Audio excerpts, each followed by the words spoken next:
জয়ের দোরগোড়ায় ভারতীয় জনতা পার্টি, এমনটাই দাবি করা হচ্ছে রাষ্ট্রীয় স্বয়ংসেবক সংঘের পক্ষ থেকে। এই রাজ্যে জয়ের দোরগোড়ায় বিজেপি। কেন্দ্রীয় নেতৃত্বকে ততটা সফল না হলেও সরকার গঠনের জায়গায় পৌঁছবে বিজেপি, এমনটাই জানানো হচ্ছে আরএসএস এর পক্ষ থেকে। কেন্দ্রীয় নেতৃত্বকে এমন রিপোর্ট দেওয়া হয়েছে রাজ্য নেতৃত্বের পক্ষ থেকে, এমনটাই আরএসএস এর সূত্রে জানতে পারা যাচ্ছে। জয়ের দোরগোড়ায় বিজেপি, কেন্দ্রীয় নেতৃত্বকে এমনই রিপোর্ট পাঠাতে চলেছে আরএসএস।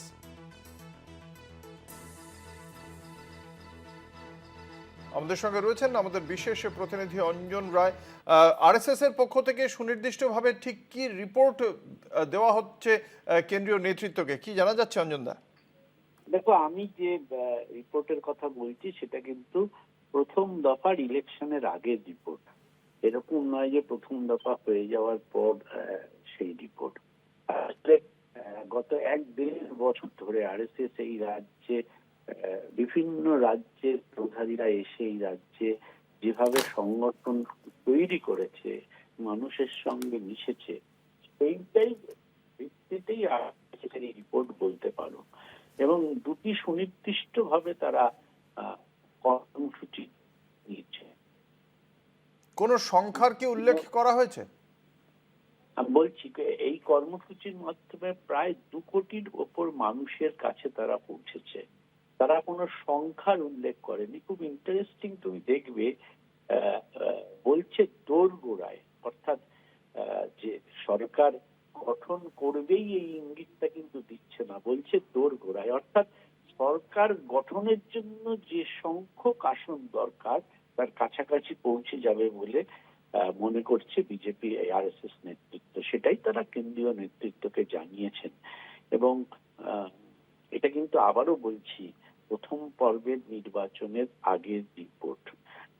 নির্বাচন হওয়ার আগে যে রিপোর্টটা তারা পাঠিয়েছে সেটাই জানা যাচ্ছে। এবং তারা মনে করছেন যে সরকার গড়ার জন্য যে সংখ্যক দরকার সেটা পরবর্তী ক্ষেত্রে তারা পেয়ে যাবে। ফলে বিজেপি সরকার এই রাজ্যে হবে বলে তারা অনেকটাই নিশ্চিত।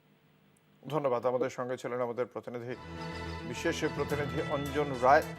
কেন্দ্রীয় নেতৃত্বকে রিপোর্ট পাঠাতে চলেছে রাষ্ট্রীয় স্বয়ংসেবক সংঘ। তারা দীর্ঘদিন ধরেই এই পশ্চিমবঙ্গের মাটিতে তাদের যে সংগঠন রয়েছে সেই সংগঠনের মাধ্যমে তারা কাজ করছিলেন। এবং আমরা দেখেছি বেশ কয়েকটি বিধানসভা কেন্দ্রে একেবারে শেষ পর্যায়ে শুধুমাত্র সেখানকার বিজেপি প্রার্থী, কোনো বিজেপির কর্মী সমর্থককে বাদ দিয়ে আরএসএস এর কর্মী এবং বিজেপির প্রার্থীকে নিয়ে বিভিন্ন মানুষের সঙ্গে কথা বলেছেন তারা, বিভিন্ন এলাকায় গিয়েছেন। বেশ কয়েকটি বিধানসভার ক্ষেত্রেও এই ঘটনা ঘটেছে। তার প্রেক্ষিতে আজকে তাদের মূল্যায়ন পশ্চিমবঙ্গে জয়ের দোরগোড়ায় বিজেপি। আমাদের সঙ্গে রয়েছেন তৃণমূল কংগ্রেসের প্রার্থী তথা দলীয় মুখপাত্র পার্থ প্রতিম রায়। যেটা আপনার কাছে জানতে চাইবো যে কেন্দ্রীয় নেতৃত্বের কাছে, বিজেপি কেন্দ্রীয় নেতৃত্বের কাছে আরএসএস এর পক্ষ থেকে একটা রিপোর্ট যাচ্ছে বলেই আমাদের কাছে খবর, যে রিপোর্টে বলা হচ্ছে পশ্চিমবঙ্গে জয়ের দোরগোড়ায় ভারতীয় জনতা পার্টি, অর্থাৎ 148 ম্যাজিক ফিগারের খুব কাছে বিজেপি পৌঁছে গিয়েছে, এমনটাই রিপোর্ট দিতে চলেছে আরএসএস। কি মনে হচ্ছে এই আত্মবিশ্বাস আরএসএস বা বিজেপি পাচ্ছে কোথা থেকে? প্রথম ফেজেই তাদের ভরাডুবি হয়েছে, তাই সেকেন্ড ফেজে যাতে মনোবল না হারিয়ে ফেলে বিজেপি কর্মীরা, নেতৃত্বরা, তাই একটু বুস্ট আপ করার জন্য এই ধরনের কথা তারা প্রকাশ্যে আনবার চেষ্টা করছে, একটা পারসেপশন গ্রো করার চেষ্টা করছে। কিন্তু তাদের যে ভরাডুবি হবে, 50-এর বেশি আসন তারা পাবে না, সেটা নিশ্চিতভাবে বাংলার মানুষ জানে, আমরা সকলেই জানি। পার্থবাবু, 152টা আসনে যে নির্বাচন হয়েছে তার মধ্যে আপনার এলাকাও রয়েছে। কোচবিহারে গতবার যথেষ্ট ভালো রেজাল্ট করেছিল ভারতীয় জনতা পার্টি। কি মনে হচ্ছে এবার সেই রেজাল্ট কি দাঁড়াবে?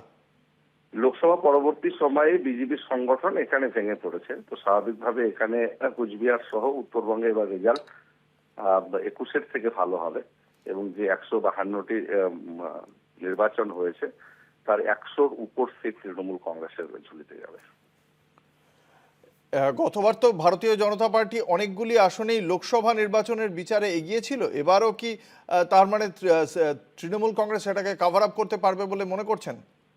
অনেকটাই কভার আপ করছে, সম্পূর্ণ না হলেও উত্তরবঙ্গের মালদা পর্যন্ত যে 52টি আসন, তার আমি শুধু, আপনি যেহেতু কোচবিহারে, আমি কোচবিহারে জিজ্ঞাসা করছি, গতবার ছিল 3-6, তৃণমূল 3 ছিল 9টি আসনের মধ্যে, এবার আপনারা 3-এর মধ্যে থেকে বেশি পাবেন?